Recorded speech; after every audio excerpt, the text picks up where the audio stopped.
The secret to stronger bones, more energy, and calmer nerves is not necessarily more supplements, but taking the right supplements together. Hi, I'm Candy. I'm your longevity nurse, and I am dedicated to keeping you out of the hospital. Today, we're going to discuss vitamin D3, K2, and another supplement, a little secret supplement that really helps to work everything together. Those three are very essential for all of those three things. We're going to start with vitamin D. Vitamin D is considered the main bone building switch that your body needs. It increases calcium absorption in the gut, which allows the calcium to be released into the bloodstream. Without calcium, you cannot build bones. And without vitamin D, particularly D3, you cannot get that calcium. The second benefit of vitamin D3 is that it keeps your PTH, or parathyroid hormone, in check. High levels of PTH will actually pull calcium out of your bones, something we do not want. D3 also works with osteoblasts, which are bone-building cells, to help bind calcium to the bone matrix. Finally, it helps to produce proteins called osteocalcin and MGP. These two proteins are extremely important in the actual building of your bones. So if vitamin D3 is that good, why do you need vitamin K2? Vitamin K2 has a very special function. It actually activates and is necessary for those proteins that I mentioned to actually work. So osteocalcin, one of the proteins, its main job is to pull calcium out of the bloodstream and into the bones. You can have plenty of calcium floating throughout your system, but if it doesn't make it to the bones, it's not going to do any good. And as a matter of fact, it can actually be very damaging.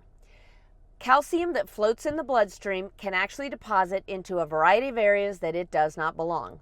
Your arteries, your brain, your heart, a bunch of different areas. We do not want it floating everywhere else and depositing where it doesn't belong. We want it in the bones. Secondly, that MGP protein, that protein prevents calcium specifically from depositing in your blood vessels.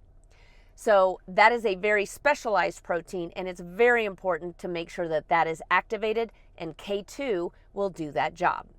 So the third and secret ingredient is magnesium. There's a variety of magnesiums out there, but in general, if your magnesium levels are low, your vitamin D cannot function appropriately, and your body's inflammation will be higher.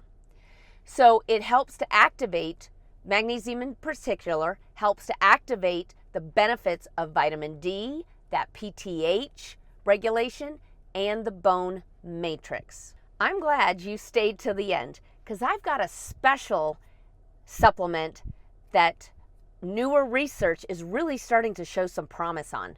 So bone is 50% protein by volume. Collagen is the matrix that minerals attach to for your bones. Collagen peptides actually help build that scaffolding so that all these minerals can attach to it. There's some research that is growing. It's not conclusive, but it is actually showing some promise. So adding some collagen to your daily diet is actually a great idea. So when do we take all of these supplements? So vitamin D3 is a fat-soluble vitamin. Please make sure you take it with a small amount of fat. Don't take it by itself while you're fasting or whatever. A handful of nuts or just something with a little bit of fat will help it to absorb. Without that, you are wasting your money. I recommend a vitamin D3 and K2 combination. Those two together need to be taken together in order to work effectively. Now, the magnesium is different. You don't necessarily want to take it with the vitamin K and 2. You just want your levels higher. So when you take that, magnesium is best taken at night. It has a calming effect, and it really can help you sleep. So I would take, and what I personally do, is I take my magnesium at night, and I take my vitamin D3 and K2 with lunch. There's always a little bit of fat in my lunch there.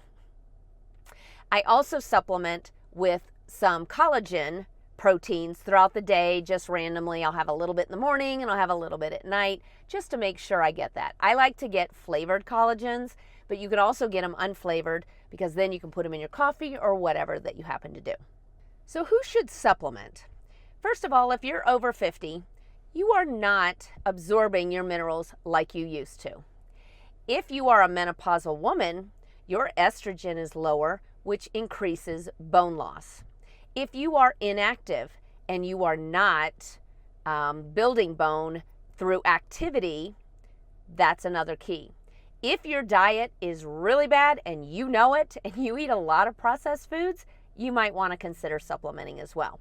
Now, who should not supplement? First of all, supplementation is fairly benign. But if you are on blood thinners, do not take the K2, because that will interact with it. And with any supplementation, you should always talk to your doctor. This information is general educational information. It is not meant to be medical advice. So find out if you need that supplementation through blood tests, or even DEXA scans, which will test your bone density, and then discuss it with your doctor to find out if this is something you need. Now, as I said before, 41% of Americans are actually deficient in vitamin D. So it's not a wonder that most doctors will actually be very good with you at least supplementing with a vitamin D. So I hope you found this helpful. And if you want the links to my favorite supplements that I take, they will be down in the description. I hope you guys stay healthy, stay safe, and have a great day. See you in the next video.